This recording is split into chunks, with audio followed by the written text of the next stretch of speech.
You can start now. Well, welcome everyone. Welcome to our FOIA session today. So we're going to just talk a little bit about the Freedom of Information Act and public records requests. My name is Mark Walker. I am the FOIA coordinator and reporter for the Washington Bureau of the New York Times. And I'm just here to talk to you guys a little bit about FOIA and what I do here at the New York Times. So one of my primary responsibilities at the New York Times is I'm responsible for all of our FOIA's public records and helping coordinate our public records lawsuits that we file across the federal government and across the country. So I work with reporters on crafting FOIA requests, developing FOIA requests, and contacting and working with FOIA officers around the country to get records we need back for stories. I've been working at the Times for almost 2 years now, and I previously worked in South Dakota, where probably has the worst public records laws in the entire country. And so that's helped me a lot tremendously in, I guess, getting to this point.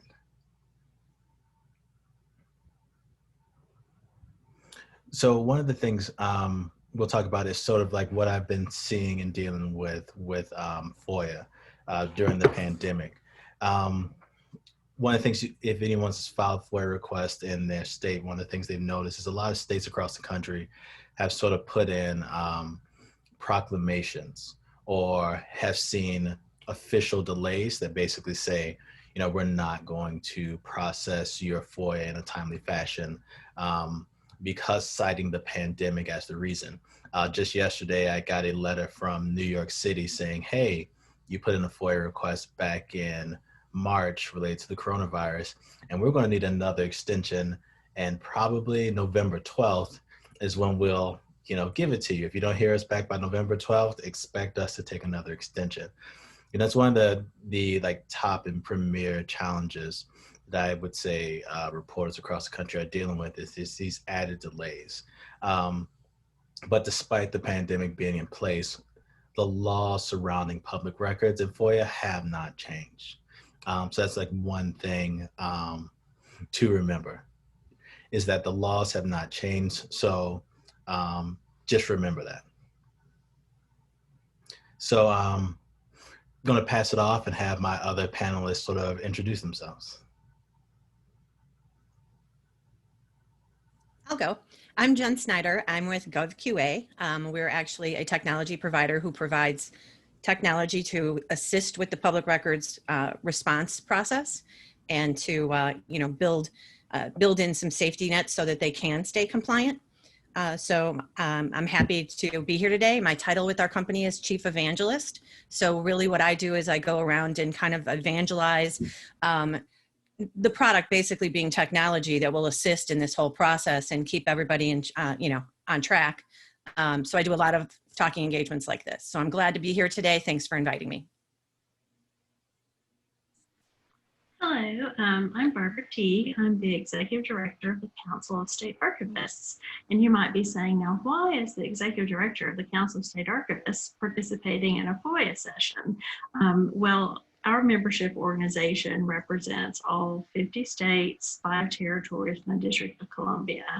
And if you're a reporter, if you're interested in freedom of information, really the state archives and state records managers are some of your best allies because they understand how records are maintained and how to access records. So I'm happy to be here as well to tell you a little bit about how state archives and records management can help you when you're looking at FOIA requests. Hi, my name is Lauren Kirchner. I'm an investigative reporter at a news site called The Markup. If you haven't heard of us, that's because we're very new. We just launched in the end of February of this year. We're a nonprofit online investigative news organization focused on technology. So we investigate tech, the impact tech has on people's lives, the intersections between technology and government, I previously worked at ProPublica for several years, reporting on technology and privacy and algorithmic accountability. And algorithmic accountability is just a fancy term for like looking at the decision-making software in the world and trying to see what impact it has on people's lives. So some people that I work with will investigate, the big platforms like Google, Facebook, Twitter, and FOIA can't really help you there. But my beat is the government's use of technology and the way that government is increasingly using tech to help govern and to make decisions about, the allocation of resources and things like that. So yeah, I'm happy to be here too. Thanks for inviting me. So for everyone's watching, if you guys can, I'm going to moderate this, can talk just a little bit about what is FOIA and what are public records.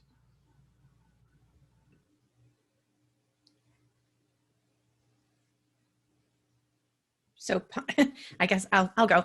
So public records are, any documentation that the local governments or the state governments or the federal government is producing. Technically, is the public has the right to that availability. Now there are some spots where things have been eliminated from that process, but you're seeing that change across the country as well, where there's more and more transparency and access. But essentially, I'm a government entity. I have produced documentation or video or audio, and the public has the right to request it. Yeah, and I'll just add to that the public records law occasionally will, in some of the states, they have defined them as anything produced in paper. So we're really looking at those states trying to move that forward and have anything that's produced by government that documents government's action, activities, procedures, policies, anything that documents what government is doing, regardless of format, is a public record. And, like Jen said, everything that is a government record may not be public because there may be some exceptions to the FOIA laws that are listed individually in each state or for the federal government. But that the assumption should be that unless there's some kind of overarching reason that the record shouldn't be available, things are becoming more readily available, or things are becoming more readily available until the pandemic really changed things quite a bit. Because if there's a record that's in an agency and it's not in a digital format and you can't go into your agency to get the record out of the filing cabinet, then it's not accessible.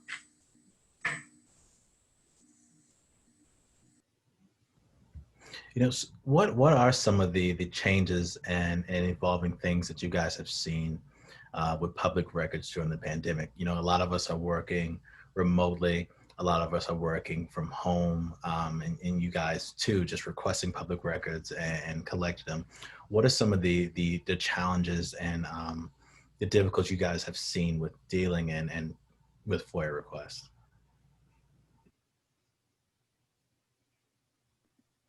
I've definitely been dealing with this myself.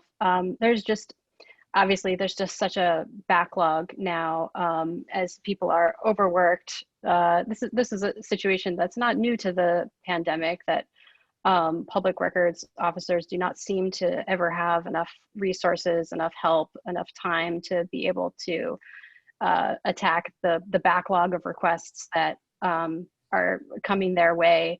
But there's also a backlog in the material that's proactively put out and made public, the types of things that ordinarily reporters can access without having to without having to go through the formal public records request process.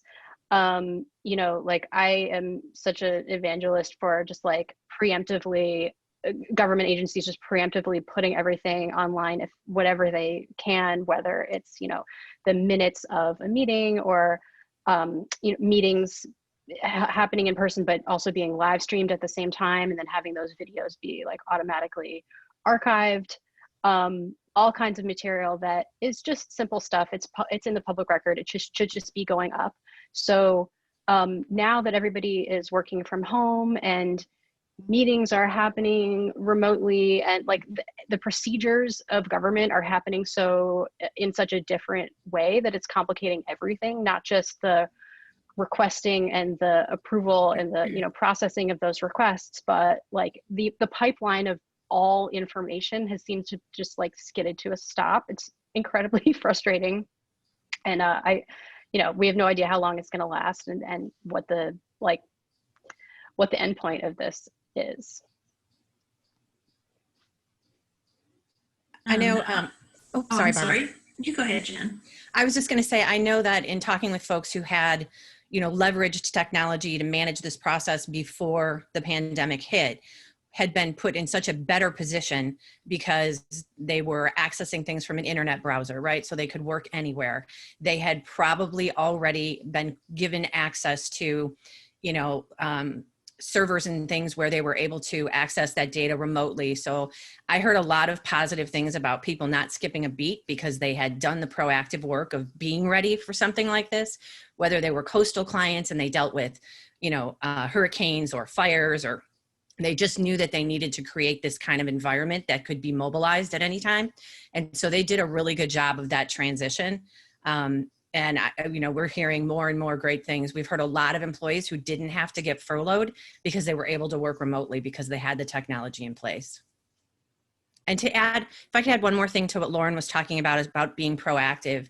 There's also some benefit to, you're a reporter, so you like to look for things.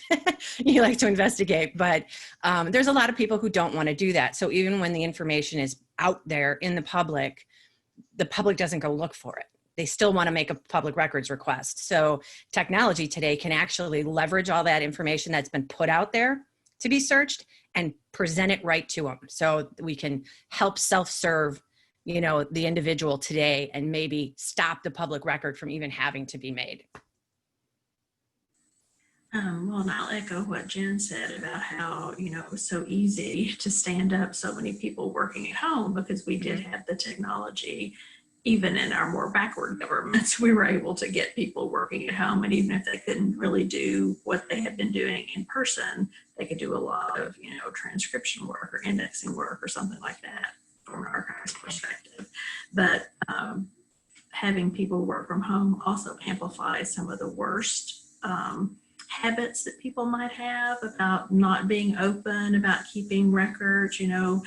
If you're on your home computer, it might be easy to go to your Gmail account and send an email instead of using your government account, because one of the things that archives and records managers really try to train government officials on is that if you're going to do government business, you need to do it in government channels. You don't need to do it on your Gmail. You don't need to do it in WhatsApp. You really need to make sure that you're using your official government account so that we can document what you're doing. And if you use your personal account, that really means your whole personal account is subject to FOIA requests because you're doing government business in that account. So I just think that one of the things some of the states have been doing, the state records management programs, sending out some guidance to their agencies. Pennsylvania has a really good guidance about, if you're working at home, these are the records management tenets that you need to follow. North Carolina has some, Wyoming has some, and COSA is getting ready to do like a best practices document. In fact, I was hoping it would be ready today, but it's the graphic designer being finished. Just some basics of when you're working at home, keep in mind these good record keeping practices so that you can be compliant with government records laws, and so you can answer FOIA requests because you've kept your records properly. That's such a good point that I hadn't been thinking about, that we talk a lot about the blurring of the lines between like work life and home life and office life and personal life, and now it seems that there are no lines because we're all just living in our rooms. We talk about the sort of like psychological effects of that, but I hadn't been thinking about the impact on government transparency. Yeah. So a question for you, Lauren.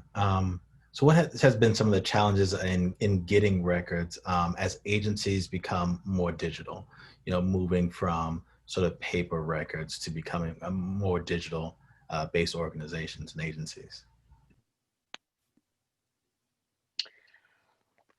From paper to digital. Well, there's just so much more information now, which, is both a good thing and a bad thing. It's a great thing because there's the potential for so much more information to be found and indexed and located. It's a bad thing because public records officers are easily overwhelmed. Just because records are digital doesn't mean that they're organized in a way that makes sense, or that are organized in a way that a computer can easily run a search on them. There are all kinds of weird like format things that come up where records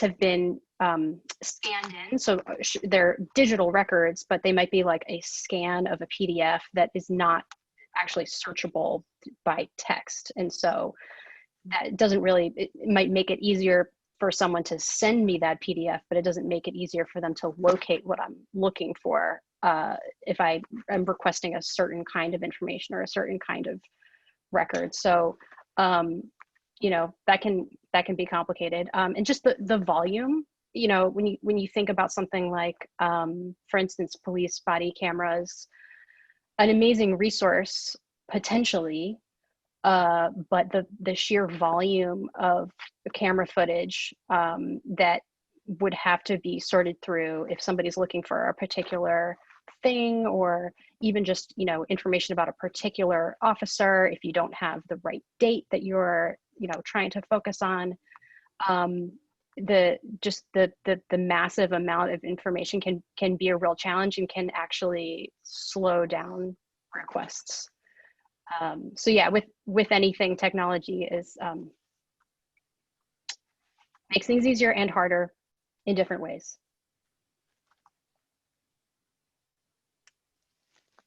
So Barbara, something I want to ask you is like, what are the challenges that you see with more public employees working remotely, and how do you see that impacting records management? One of the issues that we have seen when good records managers are able to go and visit their agencies and sort of look at record keeping systems and sit down and like look at databases with people in the agencies or look through their filing cabinets. So obviously they can't do that now. So I think they're doing a lot of meetings like this where they'll look at a database together. I don't think they're looking at any filing cabinet records together, but that's one of the issues, is that some of the records management work really is sort of hands-on and one-on-one discussions and a lot of back and forth. So some of those questions aren't getting answered. But probably the biggest challenge really is in the creation of records and in understanding what your responsibility is. Like I said earlier, if you're sitting at home on your home computer, you really need to take the trouble to get into the right account. Or if you're going to create a Word document or a Google Doc, you need to get into the account that you're going to use it. If it's your government account, you need to keep it there, because otherwise your personal information really is subject to a FOIA request because you've been doing government business in your personal accounts. So I think that's really a big issue, is understanding what your responsibility is, and it doesn't change no matter where your venue doesn't really have any effect on what the record is a government record. And Jennifer, I have a question. If I could just If I could just add one thing. I was thinking about how with the digitization of records, there's also a lot of records that are held by entities that are not within the government agencies. And so, for instance, I report a lot on decision-making software that government agencies use. And sometimes that software is created by government staffers, and all the information is sort of contained within that agency. But sometimes they'll contract that out to a third party, a for-profit company that comes in and helps them build something, or they'll just use that company's software, and they might have like a login into a server, and they're getting information about the people that they're allocating resources to, or whatever the decision is that's being made. And then when I go to request information about that software, I often get a response that I can't get it because it's a trade secret held by that company. So that's been a big challenge for me and for my colleagues over the past couple of years as we've tried to, as we've been on this particular beat. And they'll say that either I can't get it because the company will not allow it because it's in the contract that the government agency has with the company that they will not be able to disclose this particular information. So there's a contractual obligation there, or the trade secrecy exemption in FOIA, or they sometimes will say that we just don't even have that information. It's on a server that's owned by this company and we don't have access to it unless blah, blah, blah, blah, blah. And so then, as our newsroom, we have something to say about that. We have legal arguments that we can make against it. And I certainly would disagree with those arguments. But that's just something that we're seeing more and more coming our way, is the trade secrecy and the contract thing. Yeah, that's I just want to throw that out there too. That's a really It's good interesting, point. Lauren, because, sorry, Barbara. What I'm seeing trending is when we do contracts now, they're putting in more and more statements that say you cannot exempt all of your vendor information. It's just not going to happen. We'll let you do X and Y, but that's it. So I see an opposite trend. That's kind of interesting. I'm glad to hear that.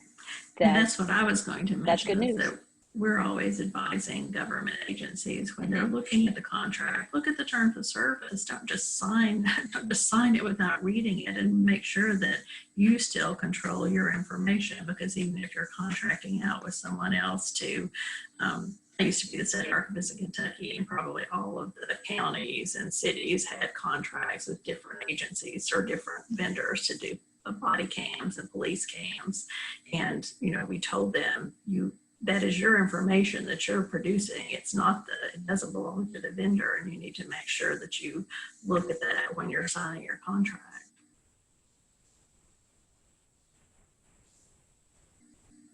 And for anybody who doesn't know, this is sort of exemption 4 is what we're talking about. Does anybody want to expound on the exemption 4 just a little bit for our audience? It's just, I guess for me, if you have your freedom of information law, it covers everything, but there may be some exemptions to that, so that they'll say, okay, your PPI with your social security number and your address are exempt from a request, or, after 9/11, any the architectural plans for dams are exempt. It's just, the things that'll get added on when an event happens. But usually it's like personally identifiable information, medical information. Sometimes some of the states have an exemption for a preliminary document. It's not the final document, it's preliminary, so it's not included. I mean, there are many things that are exempt from FOIA and different entities.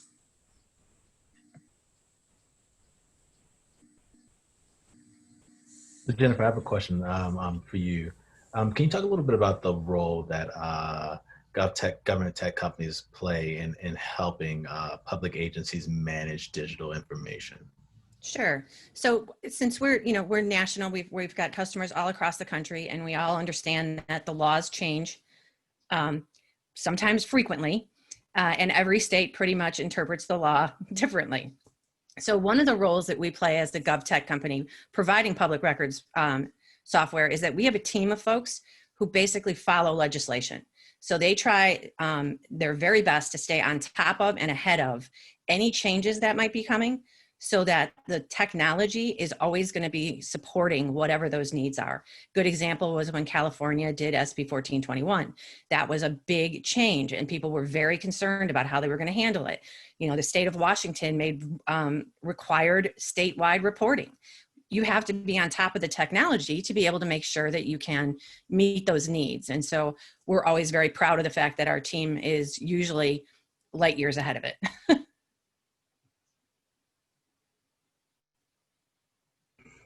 Great, great. So a question for everyone. What will it take to get all sort of like public records and public information posted online and easily searchable, easily sortable? What technology is preventing that from happening? What technology do we need? And is it more the agencies not wanting to do this, or is it more political?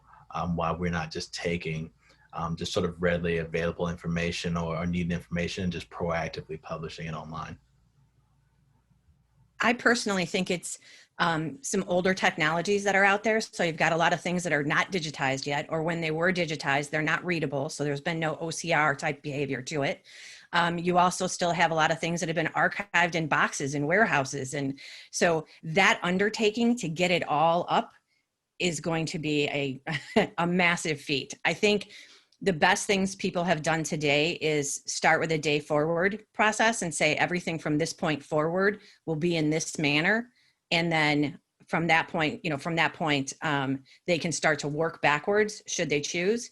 But one of the things to consider is a lot of times public records don't look the same for two different requesters.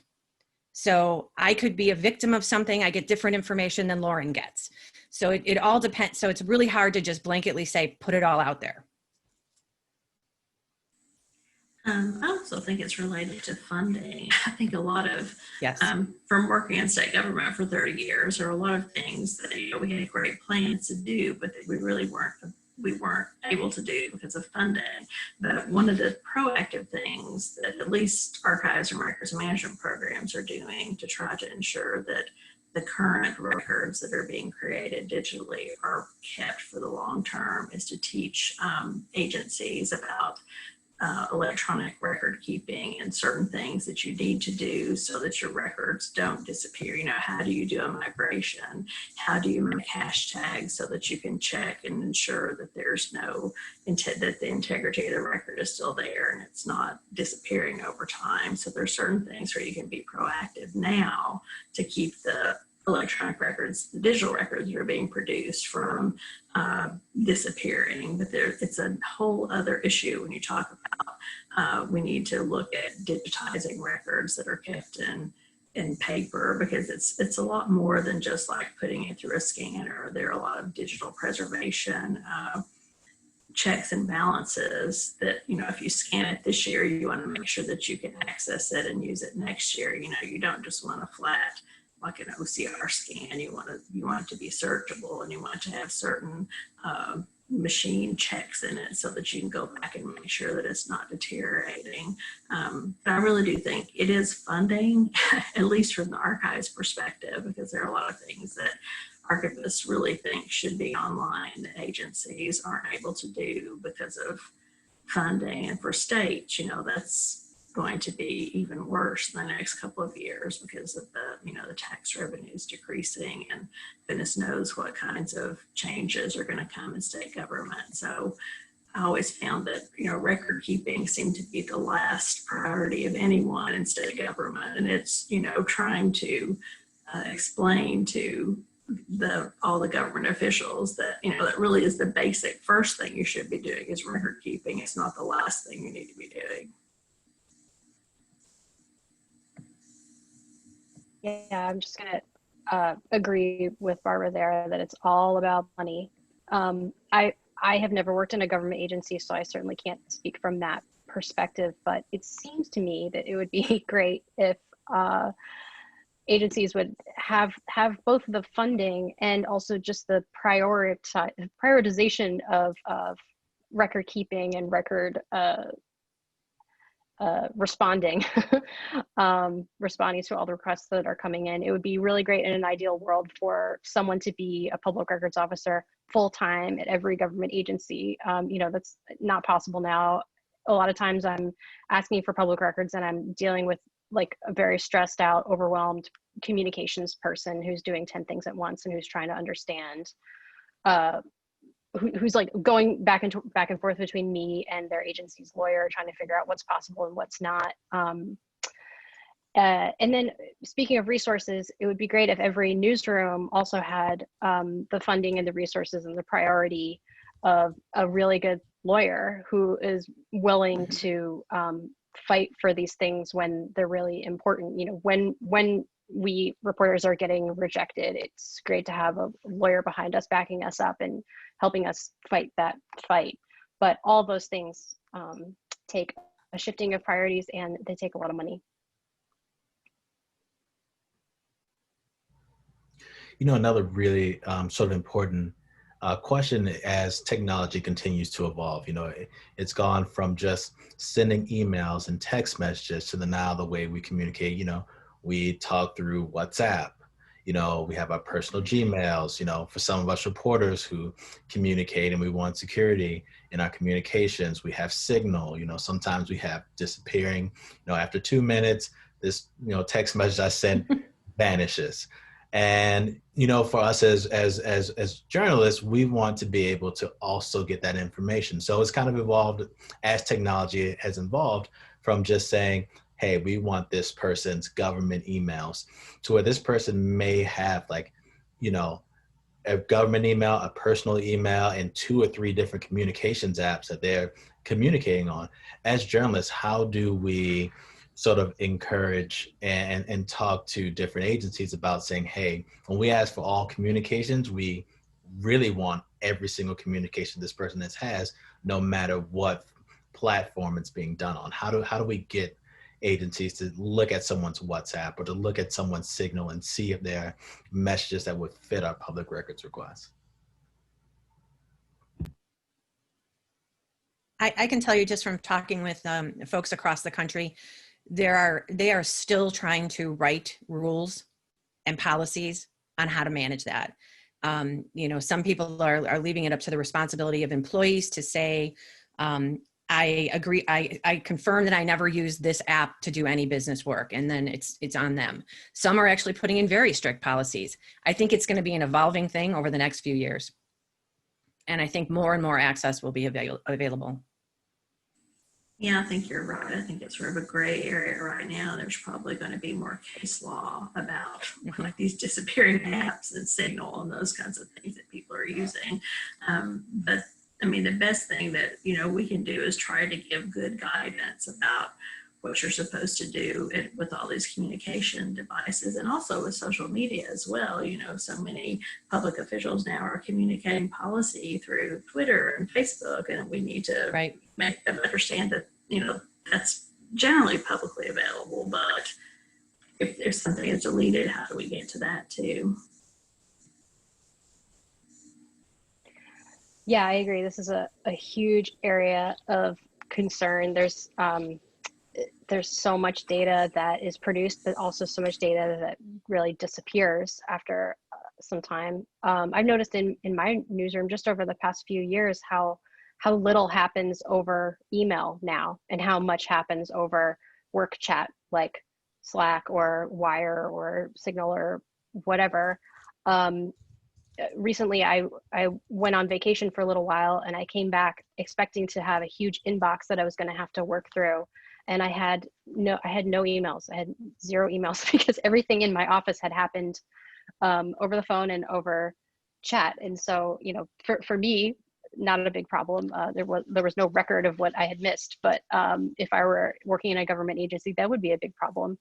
There are some, you know, creative ways you can try to get around this. If you're asking for records from someone's government cell phone and they might not have chat records anymore because it's disappeared or whatever, sometimes you can get screenshots. You know, sometimes if somebody's having a sensitive conversation, they themselves will want to keep a record if they know that it's going to disappear. Sometimes you can ask for screenshots on a phone, or the list of contacts on a phone might be helpful. I mean, there are different things you can think to do.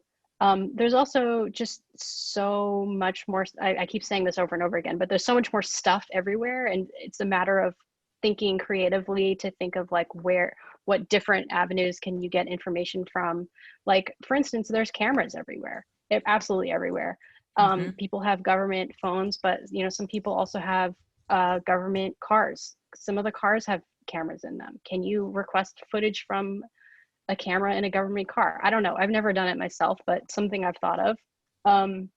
There are security cameras everywhere. There's, you know, body cameras everywhere. Just an anecdote, I was just thinking of someone who was working on an investigation of, there's a government agency that was accused of wrongdoing, and some people were suspended. And this reporter that I know heard a rumor that someone had been fired. And so he sent a FOIA to the agency to try to get the footage from the security camera that was facing the parking lot outside of that office building, to see if he might see anyone leaving the office with a box full of stuff if they had cleaned out their desk, to try to find out if that person had been fired. So P.S. I don't think that was a successful FOIA request, but it's just an example of like, technology can provide some new opportunities for creativity in thinking of requests. So, you know, that's one area of hope, I guess. Just wanted to share that little anecdote. Well, and also this isn't really, I don't think this would help as much in FOIA requests, but in follow-up investigations it might. There's a whole discipline of digital forensics where, you know, if something's been deleted from your computer, or if the messages have been deleted from your phone, they can be found through some sort of, I know the FBI does it, and then some government agencies have done it. And then we've had some of our archivists are trained in like digital forensics to do things that, you know, when they inherit like a hard drive from the governor to see what has been deleted, they can go back in and get and sort of piece it together. But that's not really on the requesting. That's more deeper into the investigation, I guess.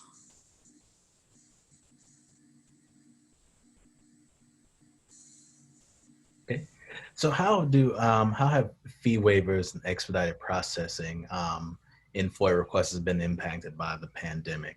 You know, typically, you know, you would use expedited processing to get your records turned over quicker in a more timely fashion. But, you know, there is a pandemic, and, you know, one of the arguments that I think a lot of people will use is there's a pandemic. I need this information as quick as possible. How has this impacted sort of deadlines and delays for turning over records? Well, not only has it impacted the turnaround for records, you have to remember that the average requester also looks different. I mean, I have tons of customers who only dealt with their local media, the local public, you know, they weren't dealing with anything national. And now what we're seeing because of the pandemic and, you know, some of the civil unrest is people want information from everywhere. So now you've become a national news source where you weren't before. And that is increasing the response time because they're not armed. And, you know, unfortunately, the follow on from that is I'm getting increased volume, and now I'm going to probably have less resources. So it's a tricky balancing act.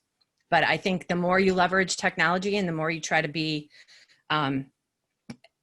get access to things as fast as you can. I mean, people want to be responsive. They want to do their job. So we just have to give them the right tools to get it done.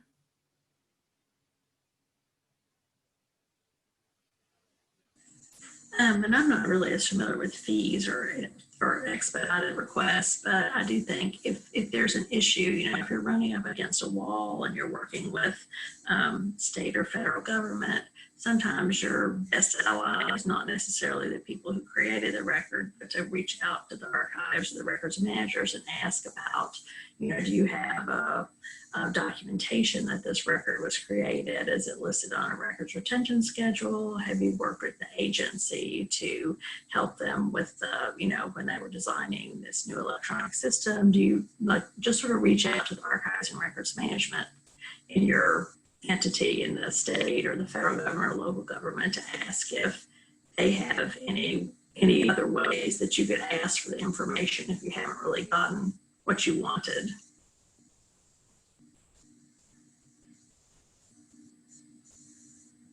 One of the, I guess, portions of expedited processing is that, there has been unusual circumstance. This far into the pandemic, do you think that the pandemic still at this point qualifies as an unusual circumstance for, someone to speed up the release of the records? Or is that we're just sort of like getting to the point where that's pretty much everything? It's sort of becoming a normal track in itself in terms of public records and FOIA.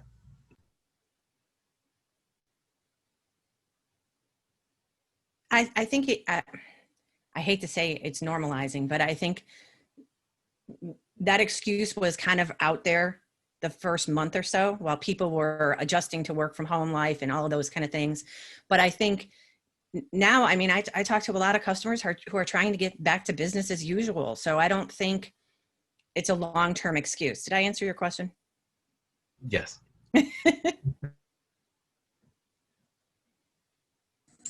Well, and I also think, I mean, some of the state governments still have their offices closed and they don't have people, they don't have staff, or they're not fully staffed. They may be on a rotation, like one person comes into the office every day, or, we have 5 people who are emergency workers and they come in. So, I can see that might be a real bottleneck there are a few states that just don't have their offices open yet, even with, even with some kind of safety parameters. They're really slow.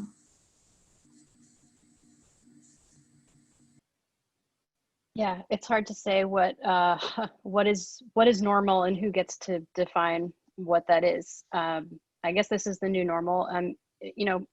Mark, as you said in the beginning, the law is still the law. We all still have to do our jobs. One thought I had when we were talking about, measures of last resort.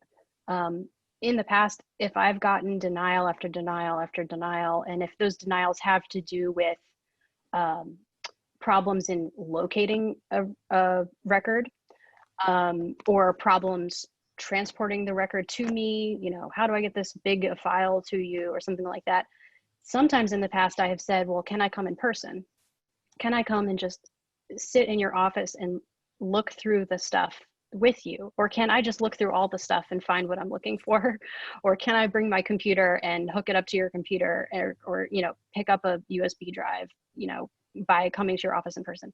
And that too is so much harder / impossible now because of the pandemic. So yeah, there are no easy answers here. Every single part of the process is harder now.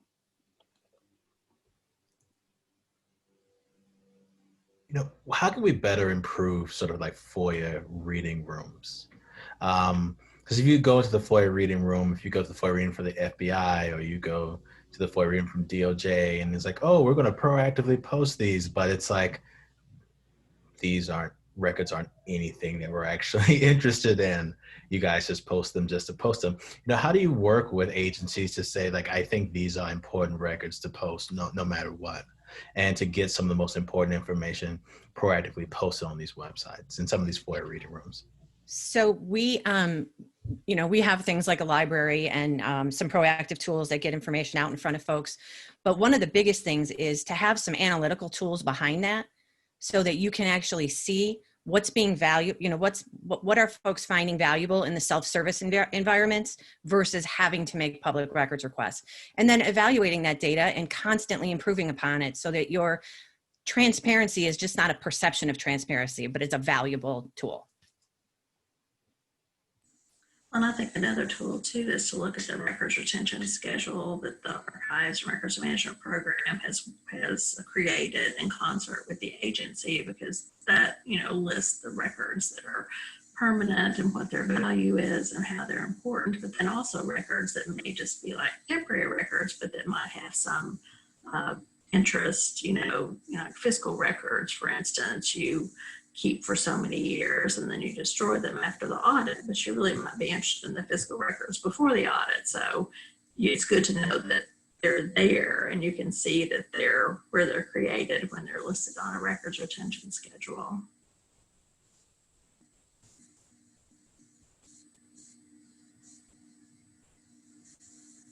And do you guys think there should be just more training generally given to sort of public record stewards to sort of meet today's challenges in terms of digital records? It's, more training in, hey, when you're conducting a search and someone is asking for all this communication to, like we were talking about earlier, not just looking at their government email, but to ask questions like, have you conducted government business on any other platform or apps and things like that? Do you think there needs to be, more training and to familiarize FOIA officers on just all the new digital ways that government communications are taking place? So we do a lot of adding, custom information questions into a request so that we can really narrow down not only the scope of what you're asking, but make sure that we know where we need to go to find the information. The state of Washington, actually, they state where they look. They say, we looked here, here, here, here, here, and this is what we came up with. So I think states will, start to take on those kind of behaviors just to kind of show they've done their due diligence. Yeah, I think improved training in, both records creation and then being able to respond to questions and FOIA requests is really important. But I think, like I said earlier, and I think probably you all have had the same experience, when you're dealing with a government agency, that's like the last thing on their mind is, did I create the record and do I have it for you? They're only going to look for it when you send them a FOIA and you ask them again and you have a lawsuit. And, it's just an issue of trying to have the mindset change that if you're working in a government agency, you really need to be sure to document what you're doing, and you need to share it when it's requested and even before it's requested, because if the same record is requested 12 times, we'll put it online. Don't make people keep requesting it. Mm-hmm. But maybe, it's sort of like a list of best practices for responding to FOIA requests. And I think some of our states today do some pretty great training for their public records, folks. And I think they do it on an annualized basis. I think they do it on a quarterly basis, but they are doing it. Some states just aren't there yet. Yeah. Lauren, I want to ask, we're talking about proactively posting, having government agencies post records online, but there seems like there might be some pros and cons to that as a journalist, because it's like, I put in this FOIA request, I really want to get this information for the story, and then now it's just posted online for everyone to look at, and it's sort of like it takes away just a little bit of that competitiveness of like, this is my story, this might be my scoop. So how, as a journalist, how do you weigh the need to get more public information out there, but also just trying to maintain the competitiveness as a journalist of like breaking these stories? That is a really great point. I just think that we are not going to run out of stories. I don't know. There's enough to go around. I think, yes, we might lose some scoops, maybe. But a story, I don't know, the kinds of stories we do anyway at the Markup are not like, ooh, this record exists, here's a story. It's always sort of like an idea or a tip, or it's part of a larger thing that we're looking at. And I think just on balance, greater transparency is better for everyone. It's better for society. It's better for people like non-journalists, just people who are curious about the way their government works. They should be able to see what's going on easily, and they shouldn't have to have gone to journalism school or taken a how to request a thing course somewhere. They should be able to see what's going on. So yeah, sure, it might make my job harder in some ways, but I think it would make things better for everyone overall. So I'm still in favor of more information more of the time. Well, don't you feel like your interpretation of what's been publicly posted is going to lead you down another path, and maybe one of your, your fellow reporters would go a different route. So I think it's just the start of what's going to become your scoop or your story. Exactly. Plus, aren't there? I mean, there's sort of some basics that really should be proactively published, contracts, salaries, and those aren't available in all states. There's some basic things that are they're in a database. They could be just put up pretty easily, and it hasn't happened. Are there states that any of you have come across that, they have laws on the book that are just significantly outdated for where we are technologically, that need to be updated, that maybe stand out to you? Well, I think a big one today is just, police misconduct or police officer information. I mean, there is a lot of states that still have said, no go, we're not giving that out. We're not going to do that. California made that change. I think you're seeing more and more of it. I think New York is adopting it. And those are some of the things that, with all of the access to information, how could you not make that accessible? There's a lot of states too today that say, if I don't have what you asked for compiled the way you just asked for it, I don't have to release it. Those are changing. So, I think it's just a continued evolution. Yeah, and I think there are several states that still have in their definition of a government record or a public record, they don't really say in all formats or regardless of format. Right. They'll say, government, these are documents that are produced, that was passed in the 50s and never amended. And those are issues because people try to use it as the technicality and say, well, sorry, it's a database, so it's not a published document and I can't show it to you. So I think that's an issue in a few states still. And some of the states too have their governor's records defined differently than other records. And I think that's an issue because the governor is a public official just like everyone else. I am seeing a trend though to more and more like public advocates, sorry, I couldn't speak, or like ombudsman type folks who are trying to, even the playing field across their state and make sure that everybody is kind of marching and interpreting everything the same way. So yeah, I am seeing that, that goodness is coming to the space. From my perspective, I can't really think of which states are behind in this, but I can certainly think of the one state that is ahead. And that is the reason why every other investigation you read in any major news organization takes place in Florida. Mm-hmm. All right. They were definitely ahead of the game. And New York is, I guess, trying to catch up by posting some of its records online too. All right, for each one of you, if you could just sort of like look into a crystal ball and talk about the future of public records as technology continuously evolves. I mean, what do you expect to see down the roads in terms of public records and public information? I think you'll see more and more of the product that is managing the public records process tied into everything else that's on the website. You're going to see more open data portals, open checkbooks, things like that. And the combination of those two systems will make it very powerful and much simpler for people to gain access. But I think in the same regard, as Lauren had mentioned, that a lot of times the public records person isn't a full-time employee. We really, from a budgeting standpoint, need to take a look at that because the requester is changing. The requests are coming in nationally. They're larger than ever before.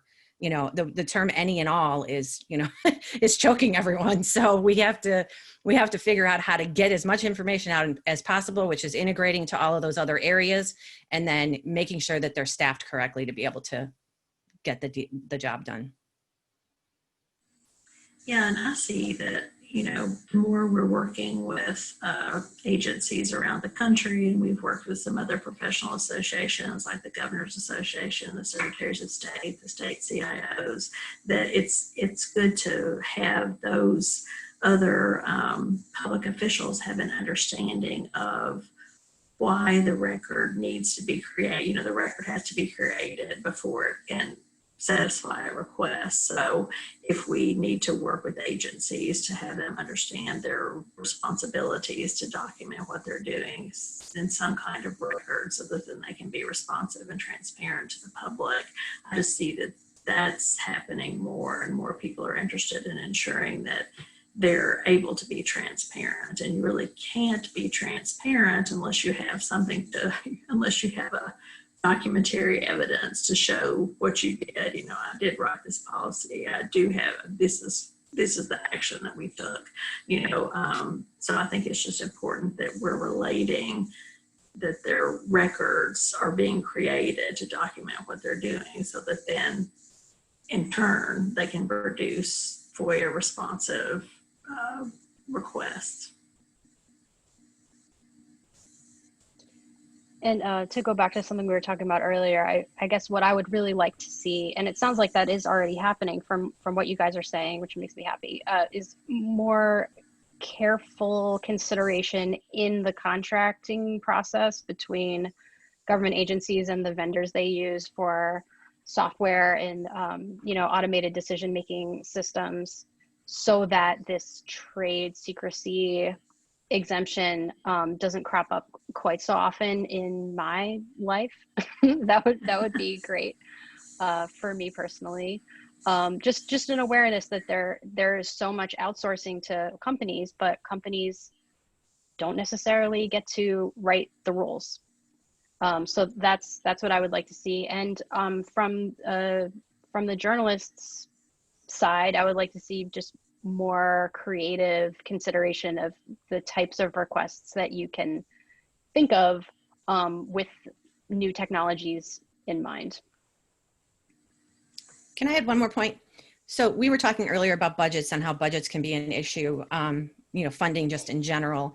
And I think one of the interesting trends I see today is because these type of systems have been out there for a decent amount of time now, we have some data points. We can actually have ROI conversations. We can tell you why the investment here is going to make sense. So I think that's a trend that's just going to keep continuing. And that ROI conversation was not happening 5 years ago. But now that data is there. I mean, you've got all kinds of companies doing, you know, benchmarking research and things of that nature. So it all comes together, which really helps when you're trying to ask for money. So the last question really quick before we wrap up.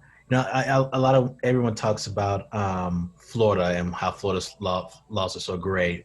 What about Florida's public records laws is so great and favorable for journalists? They don't restrict a lot. They always say yes. There's very I don't little know that they what- can exempt. And I do remember it was one of the first states to have a sunshine law in the Sunshine State. So. Mhm. They have Sunshine Week Mhm. where they celebrate it. You know, is there anything As to why that is, yeah, so why that is, I just don't know. Why they celebrate it or why they're so open. I think it Why just they're so started great. it started at the top and just kept being supported. So, I mean, I can tell you from a vendor perspective, I have one of my largest client bases in Florida because they took on technology fast because their laws were so loose. They had to give, you know, they had to give out as much as they could. So they needed help. And now, don't you think, since it's entrenched, that you can't really pull it back, since it's Yep. so many decades. Yeah. You know, does anybody have any, as we sort of close the session out, does anybody have any closing remarks they want to make that our audience should hear and should know about and should take away from today? I just wanted to remind all the reporters to be sure and rely on your archives and records management staff in your state to help you. If you reach, you know, a wall and you have a lot of denials, they might be able to help you also. Let you know if a record did exist. I guess from a closing remark perspective, it might be slightly selfish here, but if you are enjoying this conversation and you like conversations like this, I do them all over the country all the time. A lot of times we'll have webinars that we're promoting on our website. So if you'd like to hear more from me at any time, feel free. My closing piece of advice for journalists who might be watching is don't just rely on email, pick up the phone early and often, make a human connection with the public records officer. They will be more likely to help you out if you talk to them. Make a friend and don't stop calling. Great. Well, thank you guys so much. And thank you for taking time out of your busy day, especially at the end of the week on a Friday before the weekend, to come out and talk public records and the future of public records. Thank you. Thank you all so much for speaking here today. Thank you, Mark, for hosting us. Yeah, thanks, Thank Mark. you. Great questions.